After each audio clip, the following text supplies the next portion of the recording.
Well, we did it. And by we, I mean Elon Musk. And by did it, I mean implant a computer into someone's brain. So we're there, I guess. Bitcoin, crypto, morning tea. Hey.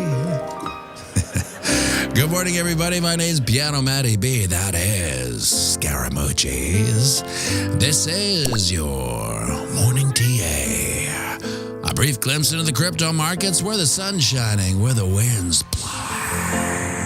All the humble opinion of this piano Zamboni bringing the the FOMO index has jumped up to 61 from yesterday's 55. Bitcoin dominance is 51.1%. 24-hour volume is 54 billion. The overall market cap is 1.67. Give or take 100 million. Well, it seems if you squint and try real hard that we are, I suppose, pumping. It's not a phone home and tell the folks kind of pump yet, but she's going up after some subtle acts of service and affirming words by the 20 moving average. Price action flew out of the nest, peaking out at 43.8 and has flooded down to a time of production 43.3, placing us once again above all three moving averages. It would be textbook TA to continue down and retest the 200 at 42.9-ish, and then I'd like to see another blast off up to our channel of Eternal Monotony's resistance of 44.1. In the big scheme of things, anything between 44.1 and 41.4 is just mincing words and doom ranging into oblivion. So let's keep our papers. Potential breakout at 44.1 so we can make that exciting call home to the folks. Now over on the ding dong, you can see we blasted up and over the 20 and the 50 moving average as well, putting us into a bullish pole position.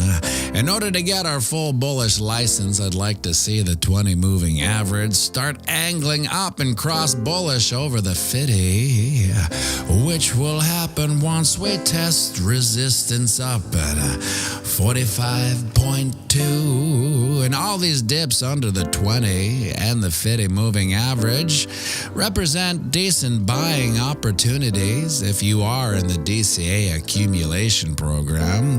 If we go back to our bottom of 16K, as you can see, every time we dipped underneath these two moving averages, it was a decent opportunity to DCA, and I expect this last dip to be the same.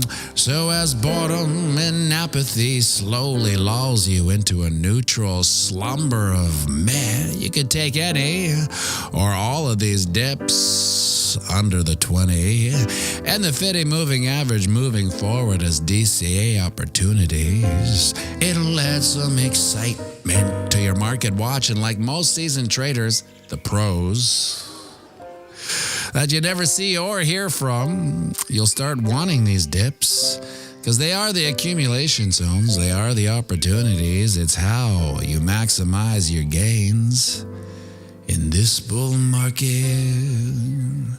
before it lulls you back to sleep. And would you look at that, my friends? The sun's up. It's another beautiful day here on planet Earth. The day we're not guaranteed. We're not guaranteed these days, yet we're lucky enough to have them. So get out there and knock them dead. And remember, we're playing the same game as our psychopathic elected leads. That's right, it's the long game. So zoom out and have a fantastic day.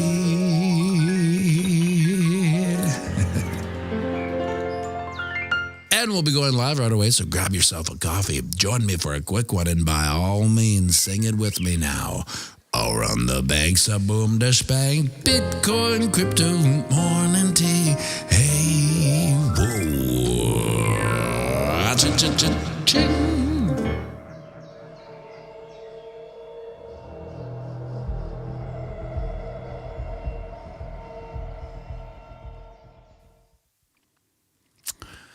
Boredom and apathy take over the market. It's funny now because it's like going up isn't enough, so we are going up because we're not going down, but it's Sarah S. Sorry guys, my bird stepped on my phone. He accidentally deleted one of Terry Crow's messages twice. Unbelievable. So the price is going up, but it's just not enough, I want it to pump. And I want it to pump hard. This ever so creeping up slowly, it's just not enough for the Bitcoin serotonin to go coursing through the pineal gland, the third all-knowing eye. Sarah. pianomattyb, wasn't that you talking about the FedEx market indicator of health? UPS just had layoffs. Yeah, it was. There's a couple. That was me. Also, the pizza. There's a couple of indicators that I always keep my papers on. It is the FedEx. It's also the cardboard box, because the cardboard box is also the FedEx market. Because where are they putting the boxes in? Cardboard boxes. Terry Cross, canceled by a parakeet. Yeah, you got to be careful these days what you say. You could be canceled by a parakeet. Also, the pizza. The pizza. I have a couple of buddies at the Squash Club who own pizza chains. One is called Gondola. Sarah will probably remember Gondola. If people don't know, Sarah S. In California used to live in Winnipeg. So she will know of a restaurant called Gondola. And anyway, he says he knows when we're going into a recession because of pizza. Because pizza is a ultimate last minute impulse luxury buy. If you think about it, how many times do you really plan pizza opposed to, you know what, God damn it, I'm getting pizza. That's how I do it anyway. It's like,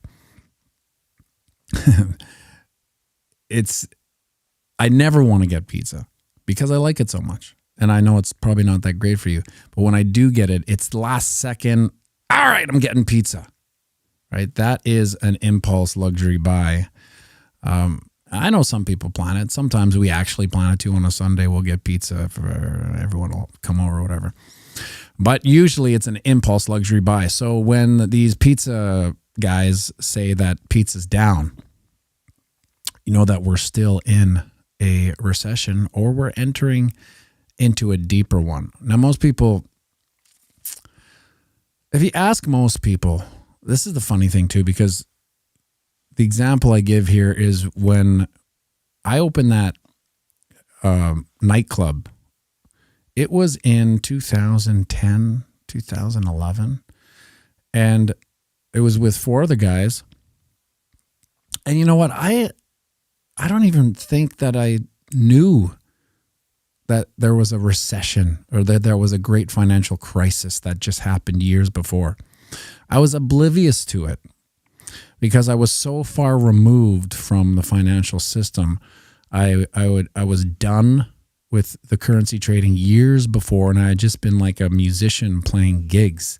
So I was completely out of the financial news, so to speak. And I was very happy to be, because when you're trading currency, you guys know this, just watching the market, you can kind of get too much. You get too much information. You know too much. You don't. there is something to be said about ignorance is bliss. And when you're following the markets and the news and the fundamentals, and then you get deep into the geopolitics and the way banks work and these politicians and how corrupt it is, it's almost like, I think I was better off not knowing anything. And that was when I opened that bar. Because here's the thing. Naked Canadian 13, did your nightclub have a hot dog guy outside or some other kind of food vendor? Of course. Yeah.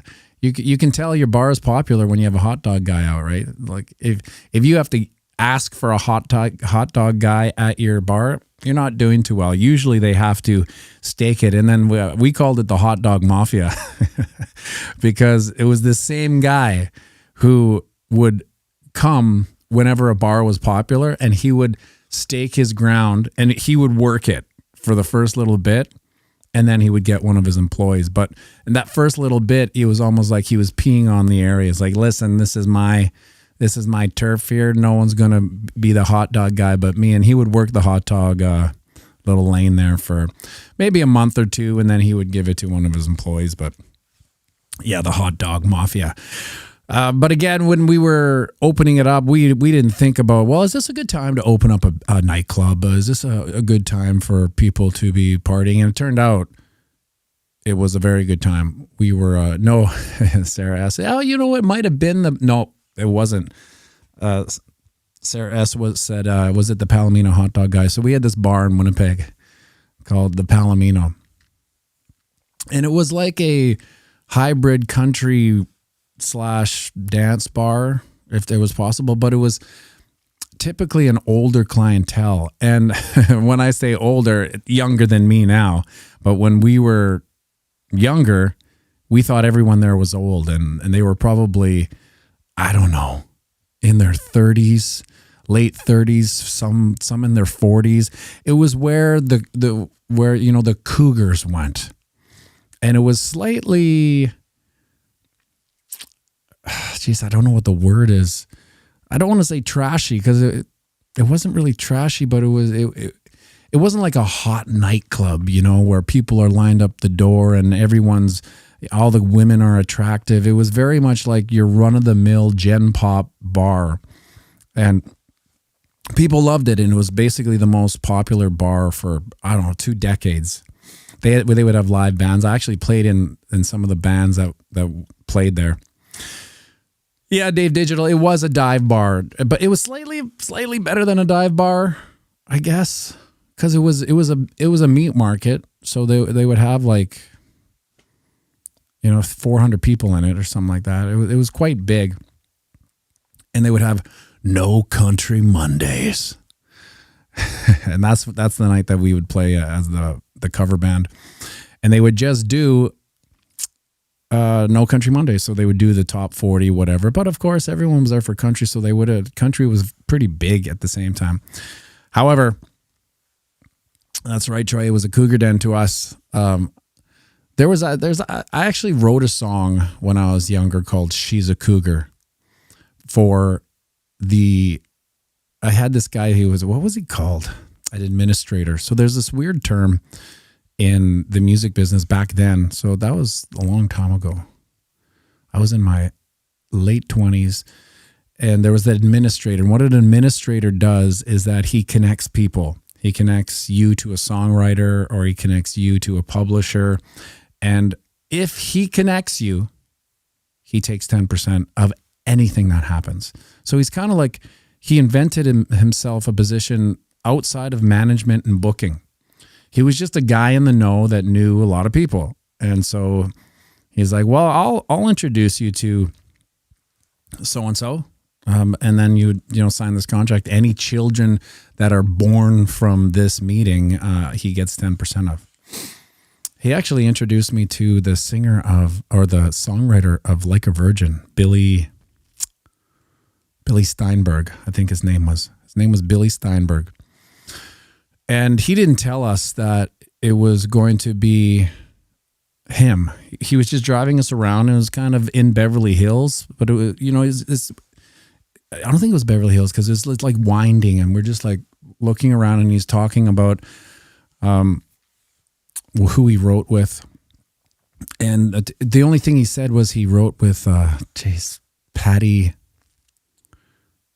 you know, the kind of rock singer girl. And so as we walked up, we noticed this house was a lot different than the rest of the songwriters he'd been hooking us up with. And as we were walking up to the door, he's like, and this guy was weird. He was like 6'6", and he drove around in the Jaguar, but because he was 6'6", his head would hit the roof of the car and rub on it the whole time he was driving. So when he got up, he would have this mohawk type of hair, just like static rubbing hair. It was an interesting character anyway. He's like, and he wrote with Patti Smith. Is it Patti Smythe or Patti Smith and Celine Dion? He wrote, and we're like, whoa, Celine Dion, that's a pretty big deal. Yeah, he wrote I Drove All Night, I think is the song. And he's like, oh, and he also wrote for another fabulous female singer. He rings the doorbell. Ding dong. I can't remember her name. Madonna. The door opens. And it's this little man who's about 5'3". Like he's one of those kind of miniature men. Everything about him was very small and petite. And he's like, hey guys, come on in. And we're like, we were still awestruck because he wrote with Madonna. It was Like a Virgin he actually wrote. And so he has this massive mansion, and in one of the back rooms, it's just a bunch of chairs looking out a window into like the canyon or whatever. And he also had this assistant who was like, I think his boy toy, because he was definitely gay and very effeminate, dressed up almost like a yoga woman in yoga outfit. Anyway, he was very mean to him. He'd be like, can't remember his name. Let's just call him Joey. He'd be like, Joey. And if he didn't like answer right away, he'd go, Joey. And then Joey would come running into the room. Yeah, Billy. It's like, can you find the board tape or the demo tape of Like a Virgin that I pitched to Madonna? You know what I'm talking about. So he's like, yeah, for sure. And so he brings up the tape. It's a tape, obviously, because he wrote it in the 80s. And he played this tape, and it sounded like the way he demoed it was exactly the way it came out. Boom, boom, boom, boom, boom, boom, boom, boom, boom, boom, boom. That whole little line in Like a Virgin. And the way she sang it was exactly like the way he sang it. And if you don't, I guess you'll know this now. Most people don't know this, but he wrote Like a Virgin about coming out of the closet. So he was explaining into it. And the way he was sitting, so he was in an armchair, or like a chair with a cushy chair, but he was facing us with his legs swung over the other side. And he was saying, yeah, it was about my first experience as a gay man. And me and my buddy are looking at each other like, this is wild. Because first, I never thought that Like a Virgin would be written by a gay man about his first gay experience, but that's what it was. And as he was going through, he's like, I've been through the wilderness. Somehow I made it through. Didn't know how lost I was until I found you. And that was my first boyfriend that I found. And we were just like, oh, holy smokes, this is almost too much for us to even understand. And so long story short, I don't even know how do we get here about Billy Steinberg and songwriting. Oh yeah, she's a cougar. Too much coffee, I suppose. We didn't even write a song with him because he just spent about 2 hours telling us stories about the 80s and the Madonna, stuff like that. Then we had to get out of there and go to another one because our guy came, frizzy Mohawk guy. But she's a cougar. Oh yeah, Palomino, cougars, right. So the administrator said, there's a show coming. It's called Cougar Town. It's from the girl from Friends, Courtney. I can't remember what her name was. And they're taking submissions for for a song for the theme song. I'm like, oh, awesome. I love theme songs. I love jingles, right? So I'm like, yeah, I'll write a song. So I wrote a song called She's a Cougar. And when I wrote it, I was like, this is it. This is it. This is my $1 million song. How can it not be? It's catchy, and it's going to go to this theme song. And if you don't know, if you get a theme song on a TV show that gets into syndication, it's basically like hitting the jackpot. Like, it's so much money. Courtney Cox, that's right.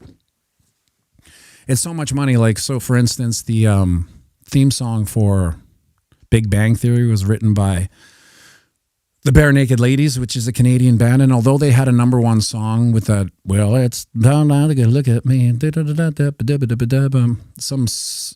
was a big hit. It was a number one hit in the States. And people would think that, well, that made all their money. No, they are all multimillionaires because they wrote the theme song for Big Bang Theory, which was, whole universe was in a dark, dense state, nearly 14 years and billion ago. Then begin to wait. The earth began to groove, the Neanderthals began to dream, the Neanderthals a bit and rooted, but the wall they built the pyramids, math, science, history, imagining the mystery that all started with a big bang. It all started with a big bang. So that's the song they wrote that made them, their children, their children's children, their children's children's children's millionaires. So I think She's a Cougar is online somewhere. If you were to go to YouTube, She's a Cougar, you'll probably see a bunch of renditions of it. Anyway, it didn't get accepted. And when he didn't tell me, I had to ask him. He's like, hey, in my mind, it was a done deal. Like, how could they not like this song? And he's like, yeah, they decided to pass on it. So they won't be going with She's a Cougar. And I couldn't believe it because I thought it was a number one hit. Anyway, maybe I'll play that song this weekend at the piano bar. She's a Cougar. I thought it was going to be the big one. But as an artist, you go into every scenario thinking it's the next big thing, or else why would you do anything? It's the delusion, right? It's the delusion that keeps us bullish in the crypto bear winter. And it's also the delusion that diminishes the excitement of these small little pumps. When you think about this we've gone up, since we talked about how once we're under these moving averages, it's historically a good time to buy, and we are right around here where John Travolta was. And we're going to revert to the mean. I think we actually said last week that 43 was the mean, I believe, and here we are. So we get to 43 and we kind of stall out. So that makes sense that we're stalling out at 43.3. And unfortunately, until we're out of this channel of eternal monotony, we're just really mincing words in this doom channel. Just nothing's really happened. That's why I find the sentiment hasn't kind of rip-roared back. We are in a bull market, but you wouldn't know it. You wouldn't know it by the sentiment. Andre P. Matty, We Didn't Start the Fire crypto version is first class. Thank you. Appreciate that. It's fun to play now. However, when I play that song, I run out of breath because it's so, I don't know where to breathe in it. It's a funny one. I think when Billy Joel did it, hey, hey, my boy. Okay, remember, don't mess with the piano, my boy. There we go. Okay. Let's sing some shoutouts. You ready for some shoutouts, buddy? Yeah. Let's start with the GOAT, Dave Digital. Dave Digital, the GOAT. Bruce Mai. Bruce Mai. Randy Hipper. Randy Hipper. And Troy N. Troy N. Scotty Moe. Scotty Moe. And Misco. Misco. Sarah S. Sarah S. And how about Zoe and Blue? Joy and Blue. Zoe and Blue. Squeaky McGee. Squeaky McGee. And Misco. Misco. How about Alex O. Crypto, a Canadian? Alice O'Crypto. And Blue Punk Rocker. Blue Pump Walker. And Memory Man. Memory Man. And Snaky Pete Vaporizers. Snaky Pete Vaporizer. And Christopher and Terry Crow. Nice singing, buddy. Why are you bullish? Are you bearish today? Oh, bearish. Bearish. Oh, do you have a reason why you would be bearish? Or it's going down. Well, it's actually going up. It's going up. Or 555. Oh.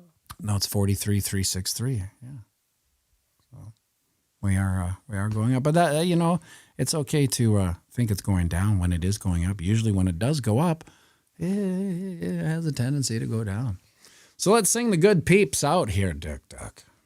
We're playing the same game as our psychopathic colleagues. Not trying this a long game, so zoom up and have a fantastic day. Run the banks up in the spec. Bitcoin, crypto, morning TA. Perfect. Okay, Nice. you said play piano because I was on my game, so I'm gonna play honesty. Honesty. Okay.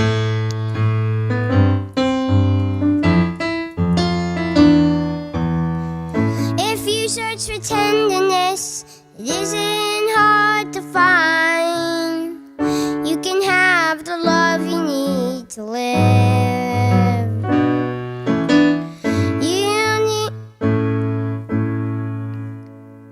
You search for. And if you search for truthfulness, you just as well be blind. It always seems to be so hard to give. Honesty is such a lonely word. Everyone is so untrue.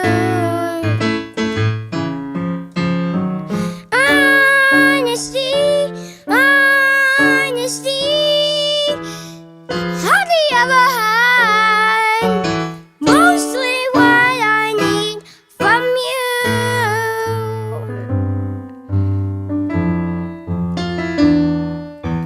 I could find a lover, I could find a friend, I could find security until the bitter end.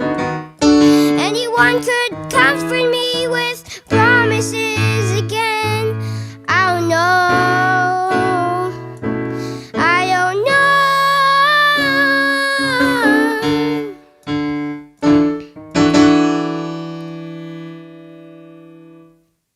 Oh, nice last one. Perfect, Doug. We gotta get you to school. Thank you for tuning in, everybody. Actually, we don't because it's only 8:30.